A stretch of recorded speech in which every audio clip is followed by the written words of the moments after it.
विधायक शकुंतला रावत ने बानसूर में प्रेस वार्ता को संबोधित करते हुए कहा कि केंद्र सरकार के 2 साल फ्लॉप साबित हुए हैं। महंगाई चरम पर है। पेट्रोल, डीजल सहित रसोई गैस के दामों में प्रतिदिन दाम बढ़ाकर केंद्र सरकार आमजन पर बोझ डाल रही है। रसोई गैस सिलेंडर के दाम बढ़ाकर रसोई का बजट बिगाड़ दिया है। ग्रामीण इलाकों के लोग दोबारा से लकड़ी और चूल्हे का प्रयोग करने लगे हैं। विधायक रावत ने बताया कि कोरोना वैश्विक महामारी में लोगों के धंधे चौपट हो गए हैं और बेरोजगारी अपनी चरम सीमा पर है। दूसरी ओर केंद्र सरकार महंगाई बढ़ाकर आम लोगों की कमर तोड़ रही है। विधायक ने कहा कि इस दौर में भी केंद्र सरकार को अंबानी अडानी की चिंता हो रही है, जबकि देश का युवा बेरोजगार हो रहा है। उन्होंने कहा कि वैक्सीन की जिम्मेदारी केंद्र सरकार की है, लेकिन केंद्र सरकार राज्य सरकार के साथ सौतेला व्यवहार कर रही है और प्रदेश के हिस्से का टैक्स राशि भी नहीं दे रही। विधायक ने केंद्र सरकार पर वार करते हुए कहा कि केंद्र सरकार अंबानी और अडानी की चिंता छोड़कर देश की स्थिति पर ध्यान देने पर विचार करना चाहिए।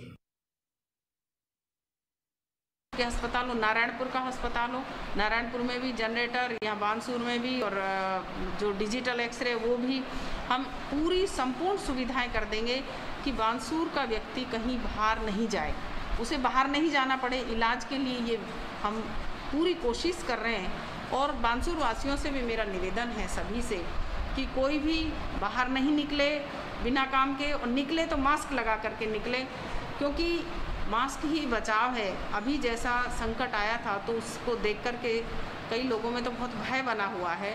तो डरे नहीं, हिम्मत और हौसला रखें, कोई कमी नहीं रखेंगे। लेकिन मुझे ही नहीं, सभी लोग जब जाते हैं कहीं पर भी, किसी गांव में, ढाणी में, मुझे ये लगता है कि देश आज़ाद हुआ जब से और आज तक, देश आज़ाद हुआ तब से आज तक इतनी महंगाई कभी भी इतिहास में नहीं हुई जैसी कि महंगाई इन 7-8 सालों में हो गई है। इन 7-8 सालों में गैस का सिलेंडर ले लो, डीजल पेट्रोल ले लो, कितना महंगा हो गया है। एक लालच दिखा दिया सब्सिडी देंगे और उस सब्सिडी को बंद कर दिया गया। कितना एक इस देश पे संकट आ रहा है। वैश्विक महामारी में हम देश के प्रधानमंत्री महोदय से मांग करते हैं कि जो रोज़मर्रा की जो खाद्य पदार्थ हैं, वस्तुएं हैं, उनके लिए उनका कर घटाया जाए, उनको सस्ता किया जाए।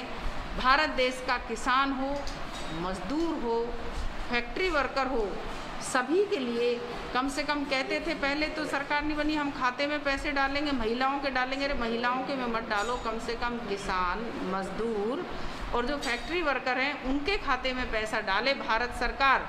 ये कुप्रबंधन, कुनीति, कोरोना के समय में महंगाई, कोरोना के समय में कितनी महंगाई आसमान को छू रही है। ये भारत देश की जो व्यवस्था है किस तरह से चरमरा रही है। मेरा देश के प्रधानमंत्री महोदय से निवेदन है कि इन सब चीज़ों से, रसोई गैस से, डीजल पेट्रोल से, खाद्य सामग्रियों को सस्ता करें। जो फालतू के टैक्स हैं, कर हैं, उनको हटाएं।